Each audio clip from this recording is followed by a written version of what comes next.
नमस्कार, मैं हूं आपका मित्र Naresh, independent business owner, business coach और मोटिवेशनल स्पीकर। आप सभी को आपके अपने पसंदीदा चैनल नरेश नीतीश में हार्दिक स्वागत करता हूं। मित्रों, वॉल्ट डिज्नी कहते हैं कि यदि आप सपने देख सकते हैं तो आप पूरा भी कर सकते हैं। मतलब कि जो चीज आप सोचते हैं वैसा ही आप बन जाते हैं। ऐसा बहुत सारे एक्सपर्ट और विशेषज्ञ लोग कहा करते हैं। तो फिर आपके सपने का क्या हुआ? क्या वो सपने पूरे हो गए या अधूरे हैं?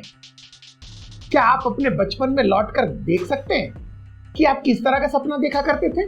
क्या जुनून था आप में? क्या जोश था आप में? कभी पायलट बनने का, तो कभी बॉर्डर सिक्योरिटी फोर्स बनने का, कभी प्रधानमंत्री बनने का, और तो कभी इंजीनियर होने का, कभी बड़े बड़े महलों में रहने का और पूरी दुनिया घूम आने का भी सपना आपने ही देखा था। वो जज्बा, वो जुनून अब क्या हुए? कहां गायब हो गए हो? मित्रों, ऐसा कहते हैं कि जब हम किशोरा अवस्था से जवानी की ओर मूव करते हैं और फिर जब वयस्क अवस्था में पहुंच जाते हैं तो सारा ड्रीम्स, सारी जोश, सारी उमंगे हवा हो जाती है।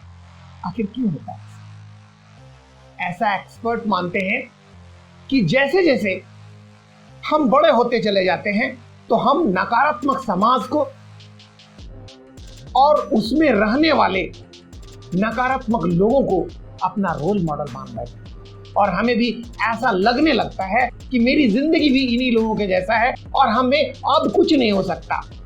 और फिर अपने काम धंधे में इस कदर जुट जाते हैं, अपने रोजी रोटी का पीछा करते करते अपनी पूरी जिंदगी को बिता देने के लिए तैयार हो जाते हैं। सारे सपने हवा हो गए। कुछ लोग तो ऐसे हैं जो ये मान बैठते हैं कि उसकी जिंदगी, उसके थाली में जो भी चीज परोस कर दे दी है, बस इसी लायक है वो। कुछ लोग की तो नींद तब तक नहीं खुलती जब तक उसके निजी जिंदगी में या निजी परिवार में कोई बहुत बड़ी आपदा विपदा ना आ जाए। तब तक वो कुछ कर गुजरने का, कुछ ठानने का मन ही नहीं। मित्रों, मैं ये कह सकता हूं कि अभी भी आप में जान बाकी है, अभी भी आप में वो जोश बाकी है। आपको जागना होगा, आपको उठना होगा अपने लिए, अपने परिवार के लिए, अपने सपनों के लिए। और मैं ये विश्वास आपको इन लोगों के माध्यम से दिलाना चाहूंगा जो अभी अभी 2021 में पद्मश्री का अवार्ड से जिनको सम्मानित किया गया। आइए देखें इनकी जीवनी कैसे थी।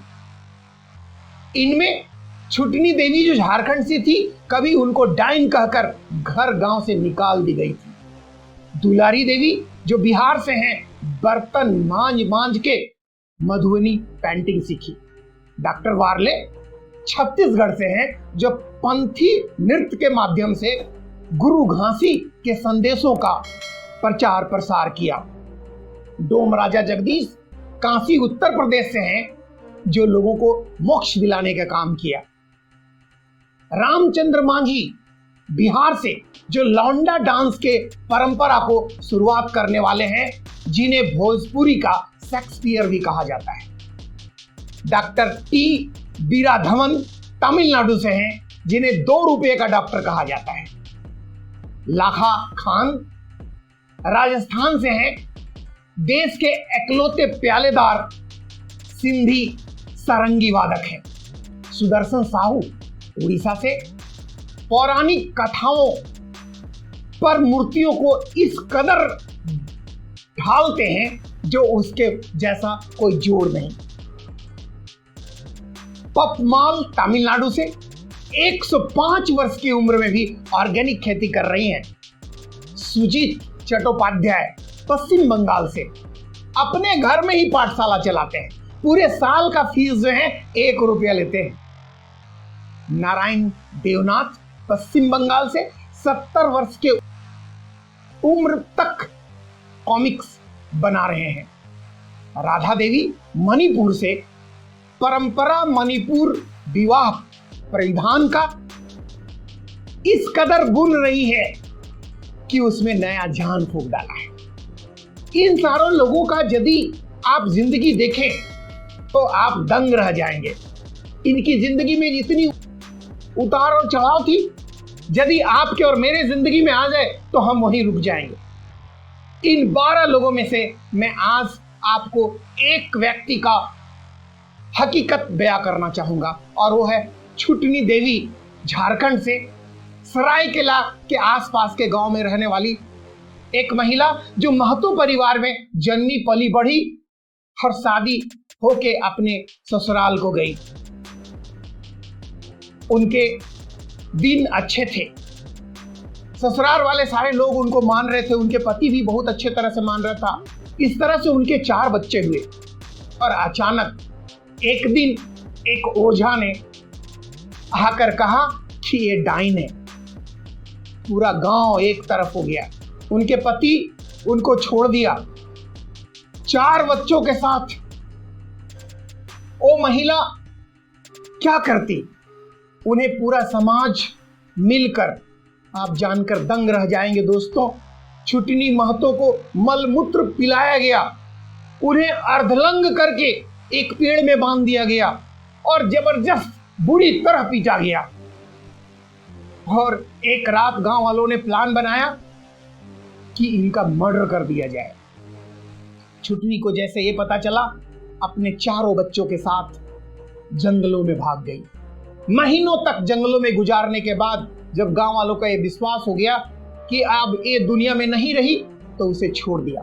फिर वो अपने मायके आई और वहां पर मायके वाले के मदद से उन्होंने एक एसोसिएशन बनाया पीड़ित दलित महिलाओं के साथ मिलकर।